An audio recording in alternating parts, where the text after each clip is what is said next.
Doctors come out to our home and they've told us it's the home. I have 2 children that suffer from asthma. One of my daughters like real bad.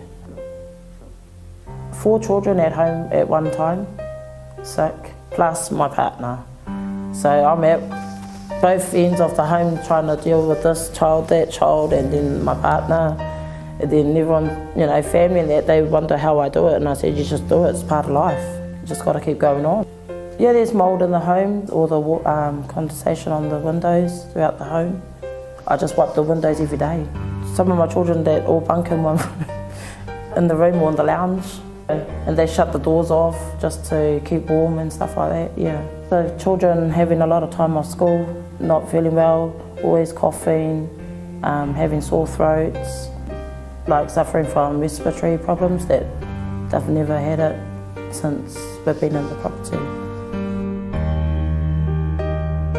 I just grab my asthma pump and then take it, but it's still scary and it feels like I can't breathe. I get it during winter and when it's like really cold. We just grab our blankets and cover up in our blankets, and then I feel angry because Housing New Zealand isn't helping us. Damp walls, holes in the walls. It's come to a point where people want to move out of the house, but then it's also brought up another issue that, if they move out, there's nowhere to go to. It's quite sad because the mould, will definitely make the children sick. There's a lot of, families out there that struggle every day. There's a lot of families out there that have a lot of problems, but probably are too shy to speak up, or probably afraid. These problems have been here since I've moved in. We're like in 2015 now, and you're still trying to do work from 2008.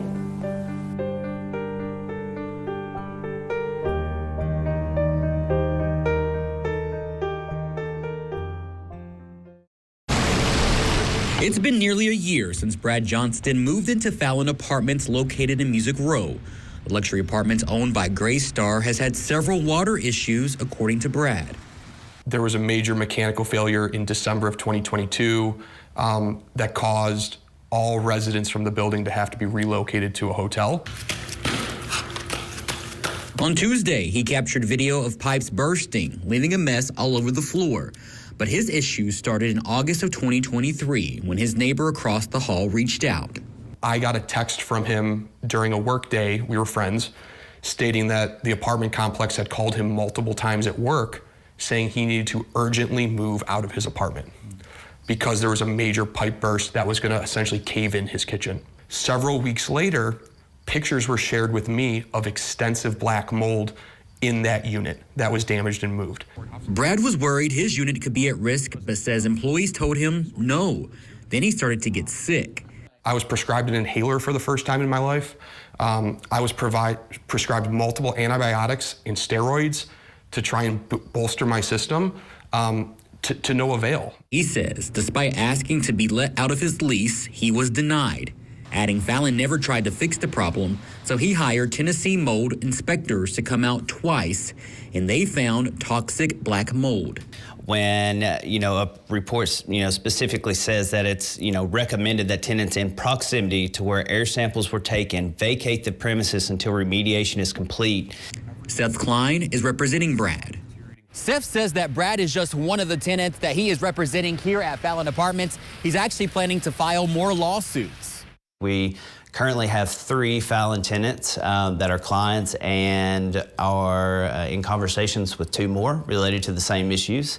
Despite moving out for his health, Brad continued to pay his rent and hopes to get his money back through this lawsuit while helping others. It's about holding them accountable and ensuring that this won't happen to other people. In Nashville, Aaron Cantrell, News Channel 5. If you had storm surge issues during Hurricane Ian, or maybe your roof gave out and water got in from the rain from the storm, there's a good chance you've had to deal with mold over the past year in your recovery. It's a huge problem and a huge hazard to your health. And right now, NBC2's Ashley Graham has a story about one person's struggles over the past year dealing with the mold in their house. It wasn't the historic storm surge that took away most of Marcy Smith's dream home. You're sitting right where my refrigerator used to be. And this was our kitchen right here, and it's gone. Everything's gone. It was a tornado that formed during Hurricane Ian that tore through most of her home. It was very scary, and after that, just water came gushing in from every light fixture, fans, all the vents. It was just gushing in. Water was just coming through the windows, and it was really scary. Taking away their lanai and roof, bringing in feet of water, and leaving something else behind. I don't necessarily see it, but I try not to really look in there anyhow. It is mold, hiding in what's left of their walls and causing Marcy and her husband to get sicker by the day. Scratchy throats, coughing, sneezing, and it's constant. It's constant. And for the last 6 months, I've had, my voice gets very hoarse towards the middle of the day, and then the rest of the evening, it gets very hoarse. And so it's really affected our health, and not just our physical health, but our emotional health. They haven't been able to get major repairs done. Like many in Southwest Florida, they're going back and forth with their insurance company. Smith says she believes the mold is still growing. I'm sure it's all back there, though. I'm sure it is. You think it's still back there? Oh, yeah. Oh, yeah. All these other walls have to still be demoed. And there was water underneath our tile that still has to be pulled up. She says it's not just mold either. Fiberglass and other materials in the air are making a bad situation worse. Dr. Ian Gonsenhauser with Lee Health says this can be quick and persistent. Yeah, the effect for individuals usually is respiratory in nature, so it affects your breathing. It can cause new or worsened asthma. It can cause exacerbations of something called COPD, which is a common respiratory illness affecting many adults. Over time, this won't just be an issue in Southwest Florida. An August report from Climate Central shows more communities are becoming vulnerable to mold caused by floods, intense storms, and rising sea levels. Here at home, doctors say this is keeping people sicker longer. So they may come into the hospital or into the emergency department. They get treatment, sent home, and we're seeing them come back more frequently than we're seeing in areas that were less affected by the storm. So what can people do if they're stuck in a home with mold for months? The Smiths say they stay in the back corner of their house, the only part that wasn't destroyed by the tornado. They also rely on more medicines and inhalers. Doctors say there are some things that you can do to protect yourself from mold in your home. You're going to want to protect this airway, and any mask will do something, but you're going to want to get one of these N95 style respirators if you can. They're going to do the best job at protecting yourself from the small particles of mold. Other things you can do involve the surfaces that you touch. Mold can be on those surfaces too, and you don't want to get those into your mouth or nose or even your eyes. One of the best things you can do is to make sure you're washing your hands every time you're in an area where you feel like there might be some mold in the atmosphere. Another thing you can do, if you have them on hand, is to use gloves anytime you feel like there's a higher risk of being exposed to mold. Dr. Gonsenhauser says you should check your air conditioning, HVAC, and flooring after a major storm or flood. And if you believe there's mold, try to bring in a professional to get rid of it. If there's heavy damage, don't try and clean it yourself, again, just because it takes so much and so much potential chemical. You want to be careful with that. Reporting for NBC2, I'm Ashley Graham. Only on 2 tonight, a Spring family forced out of their home by mold. They now have moved out to get away from all that growing danger. Yeah, the mold in the rent home is getting worse by the day. It's in the bathroom, in the ceiling, even found inside of a wall. KPRC2's Devin Clark is live in Spring tonight. And Devin, the family says this all started with a plumbing issue.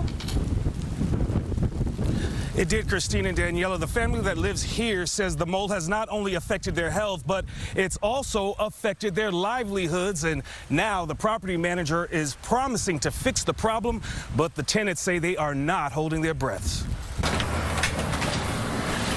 LaQuincy Sykes began renting this spring home almost 7 years ago.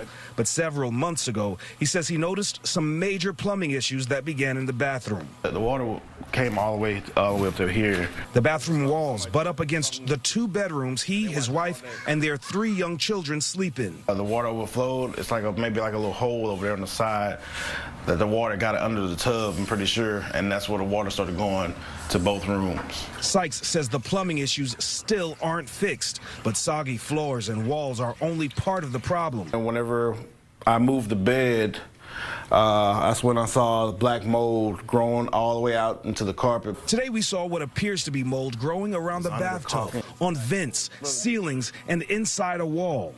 So they cut this hole out, and you can see there's black mold all inside of there. There's still water in there. According to the CDC, moldy conditions can cause asthma attacks, eye, throat, skin, and nose irritation, headaches, stuffiness, and wheezing. But Sykes says he knows that firsthand. Her and my oldest were having nosebleeds, and she was wheezing a little bit, and